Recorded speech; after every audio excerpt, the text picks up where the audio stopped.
tanda-tanda jiwa kita masih kotor.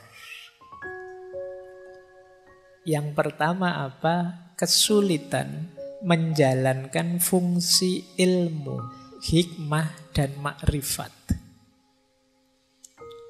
Ngaji sih saya tiap hari Pak, tapi kok menjalankannya kok berat ya Pak.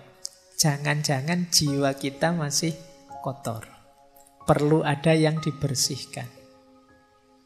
Jadi mungkin teman-teman, Pak saya itu ngaji filsafat sudah hampir 400 sesi saya ikuti sejak awal sampai akhir.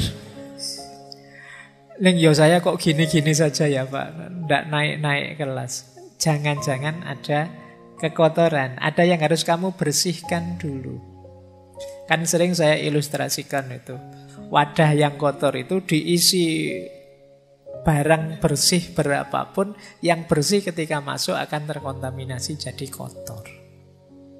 Maka coba dicek, kok saya merasa ilmu saya tambah tapi kualitas diriku tidak nambah. Jangan-jangan masih ada kotoran-kotoran. Coba dicek, apakah dosanya itu di anggota tubuh, dosa dan maksiat, ataukah terlalu fokus pada duniawi, lupa Allah dan lain sebagainya. Saatnya introspeksi. Yang kedua, tidak bisa menikmati ibadah. Jadi ya sholat sih, ya puasa sih, ya zakat sih, tapi rasanya beban. Ini berarti belum bisa menikmati. Baru nongkrong sebentar, sudah adzan isya. Kok ya cepet ya. Nah itu rasanya beban. Krungu adzan ini rasanya aduh. Akhirnya kan kamu cepet-cepet bikin sholat biar bebas tugas. Nah ini berarti kamu belum bisa menikmati ibadah. Para penceramah itu mungkin sebentar lagi akan banyak yang isinya man fariha bidukhuli Ramadan. Barang siapa yang gembira dengan datangnya Ramadan, dia bisa bebas dari api neraka. Terus kamu pura-pura gembira padahal kamu gerundel. Besok tidak bisa makan siang-siang ini. Wah berat sekali nanti kuliahku. Asam lambungku bagaimana? Pokoknya kamu khawatirnya banyak, tidak ada gembira-gembiranya. Ibadah kok rasanya berat. Coba dicek, jangan-jangan ada sisi-sisi kotor yang harus dibersihkan. Entah di sisi yang mana dalam diri kita. Teman-teman lebih tahu lah. Tidak usah cerita-cerita ke saya juga, nanti malu. Coba di muhasabai sendiri. Saya ada kekurangan di mana, ada kekotoran di mana. Kok ibadahku berat rasanya. Rasanya masih beban. Kemudian ada lagi yang ketiga, asik malahan sibuk dengan hal-hal yang tidak berarti, tidak ada maknanya.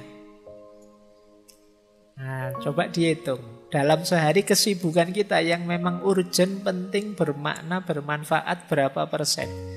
Kok lebih 50% aktivitas kita ternyata aktivitas yang sia-sia, tidak ada gunanya, tidak ada manfaatnya. Jangan-jangan ada banyak kekotoran dalam diri kita. Aku loh Pak, kok asiknya malah main HP, itu pun ya tidak jelas, cuma scrolling aja sejak tadi. Nah jangan-jangan ada yang kotor dalam diri kita. Beribadah tidak asik, tapi melakukan hal-hal yang tidak ada maknanya asik. Saya itu Pak, kalau ngobrol sambil ngerokok nongkrong itu tidak terasa berjam-jam loh Pak. Asik saja. Tapi kalau sholat mau pikir sebentar saja kok ya rasanya berat. Subhanallah 33 kali itu rasanya kayak 3 kali. Cowopet subhanallah subhanallah sudah 33. Tidak dinikmati sama sekali. Coba dicek, jangan-jangan ada kekotoran. Nah ini juga, ada sesuatu yang kita cintai sangat dalam, melebihi cinta kita pada Allah. Jangan-jangan masih ada kekotoran dalam diri kita. Kan biasa sebenarnya tiap orang itu punya ambisi, punya keinginan, punya cita-cita. Tapi rumusnya seperti saya bilang tadi, finalnya tetap harus Allah. Jadi Pak Opo tidak boleh mencintai sesama, mencintai yang kita cintai. Cintai saja, tapi jadikan cinta itu bagian dari cinta kita kepada Allah. Karena Allah Sang Maha Cinta. Dia menyukai aktivitas mencintai, maka aku pun mencintai. Jadi kita melakukan aktivitas mencintai itu bagian dari kepatuhan kita kepada Allah. Nah, cuma kok nanti ada yang kita cintai melebihi Allah, atau justru membuat kita lupa pada Allah. Saking cintanya dengan HP, dengan main game, dengan nonton TikTok, dengan YouTubean, dengan Spotify-an, porsinya untuk Allah lama-lama habis. Ya tinggal sholat saja. Sholat pun kadang juga tidak sadar hadirnya Allah. Nah itu coba dicek lagi dalam diri kita, jangan-jangan ada kotoran-kotoran. Yang terakhir, berlebihan. Jadi perilaku-perilaku yang berlebihan apa saja.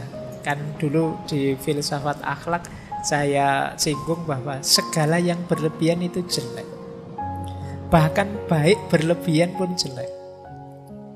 Makanya kalau kamu nembak kan biasanya kalau ditolak jawabannya kan, wah kamu terlalu baik buatku. Jangan dikira terlalu baik itu positif, negatif. Karena segala yang terlalu itu jelek. Makanya kalau kamu dijawab begitu, itu kamu jangan bangga. Wah aku ini sangat terlalu baik, berarti tidak terlalu baik, negatif. Oh dia pinginnya yang pas kok, yang baik, cocok. Nah, kalau terlalu baik ya melampaui sudah. Baik, jadi ketika ada keberlebihan, kemungkinan ada yang kotor. Jadi, perilaku yang berlebihan dalam hal apapun. Menghargai orang itu bagus, tapi saking menghargainya sampai memuji-muji, sampai menyembah-nyembah kebablasan jelek. Benci orang itu manusiawi, ada orang kita suka, ada orang kita tidak suka. Tapi kebencian yang berlebihan sampai kita tidak rasional, sampai kita tidak manusiawi, pasti jelek. Nah, ini bahan untuk kita introspeksi, jangan-jangan masih ada yang kotor. Jadi di antara tanda-tanda kotornya jiwa itu kita sulit menjalankan hikmah ilmu yang kita miliki. Kita berat dalam beribadah, tapi asyik dalam hal-hal yang tidak bermakna. Ada yang selain Allah yang kita cintai sedemikian rupa, dan kita suka berlebihan dalam banyak hal. Nah, kalau ada gejala-gejala ini, ya ayo segera muhasabah. Ada sisi kotor apa dalam diriku yang perlu aku bersihkan. Jangan-jangan masih ada sombong, jangan-jangan masih ada iri, jangan-jangan masih ada dengki pada orang, jangan-jangan masih ada rasa benar sendiri, egois dan lain sebagainya. Itu kotoran-kotoran jiwa kita.